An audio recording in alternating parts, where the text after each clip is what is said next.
Welcome to The Explainer. Today, we're diving into a high-stakes showdown between two of the world's closest allies.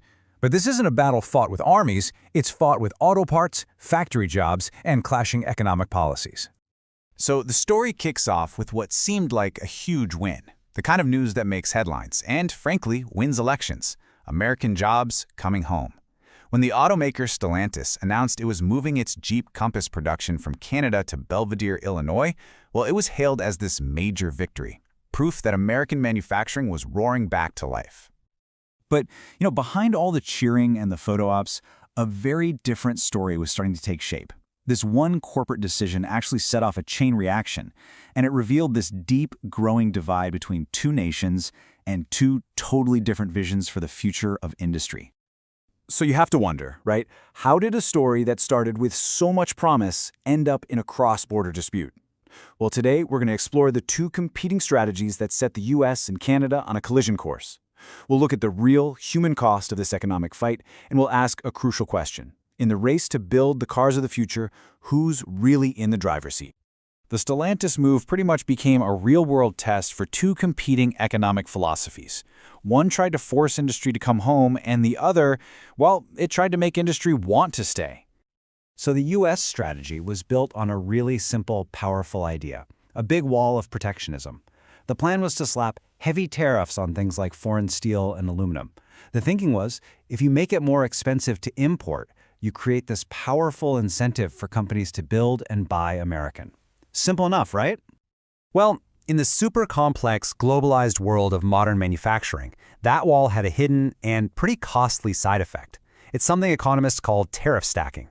Just think of it like a toll road with a new toll booth at every single exit. Modern cars are global machines, right? Parts come from all over the world. So instead of paying one tariff, companies were getting slammed with multiple duties on the exact same components as they crossed borders, and each one just added to the final cost. And the cost? It was staggering. What's really wild about this is the sheer weight of that number. In some cases, the combined tariff rate just ballooned to almost 38%. So, what was meant to be this protective shield was quickly becoming a suffocating cost burden. It made it almost impossible to manufacture profitably in the US. And man, the financial fallout was swift and it was severe. Stellantis posted a staggering $2.3 billion net loss. Volkswagen had to absorb over $1 billion in similar costs. The whole dream of a manufacturing renaissance was turning into a balance sheet nightmare. But this story isn't just about numbers on a spreadsheet.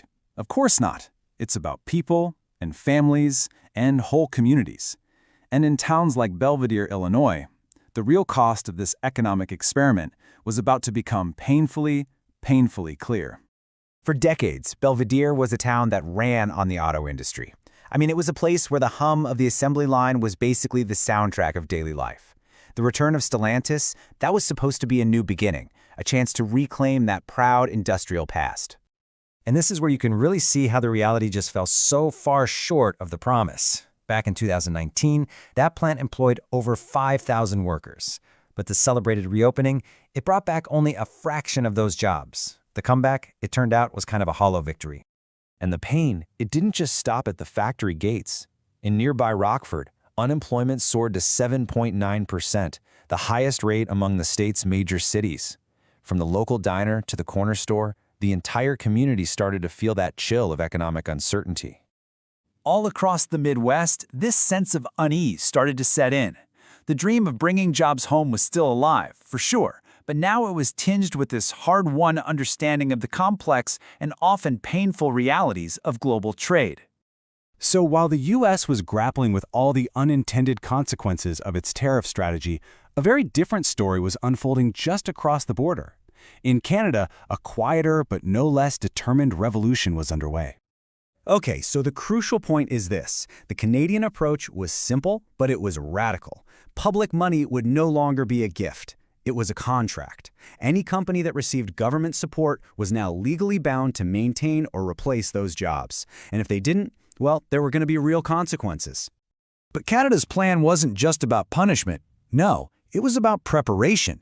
They launched this comprehensive bridge strategy, a multi-pronged effort to not just weather the storm, but to actually build a stronger, more resilient workforce for whatever was coming next.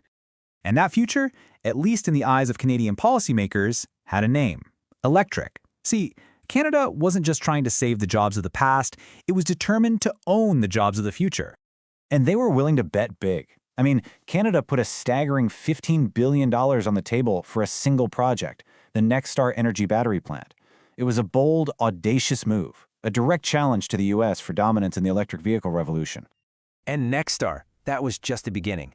Volkswagen's PowerCo followed suit soon after, breaking ground on a massive $20 billion facility. Now, these weren't just factories. These were the cornerstones of a whole new Canadian industrial identity, a future built not on branch plants, but on homegrown innovation. So, when you lay these two national strategies side by side, a pretty fundamental question emerges, doesn't it? In the high-stakes game of global industry, what's the winning hand? This slide really captures where those two paths diverge. The U.S., with its tariff wall, it sought to protect the present, to try and hold back the tide of global change. But Canada, with its patient, contract-based approach, it was trying to build a foundation for the future, to ride that wave of innovation. And this economic friction, it's far from over. New U.S. tariffs on trucks and buses are already sending shockwaves through the North American supply chain. We're talking as much as $100,000 added to the cost of a single truck. That threatens to further destabilize a deeply, deeply interconnected industry. At the end of the day, this story is about way more than just cars and factories. It's a tale of two competing visions for the future. It's a test of which nation has the foresight and the discipline to navigate the really turbulent waters of the 21st century economy. As the dust settles over Belvedere, the question remains: which path leads to lasting strength? Is it the one built on pressure or the one built on patience? The answer isn't just going to shape the future of North American industry. It's going to define the very nature of economic power in the years to come.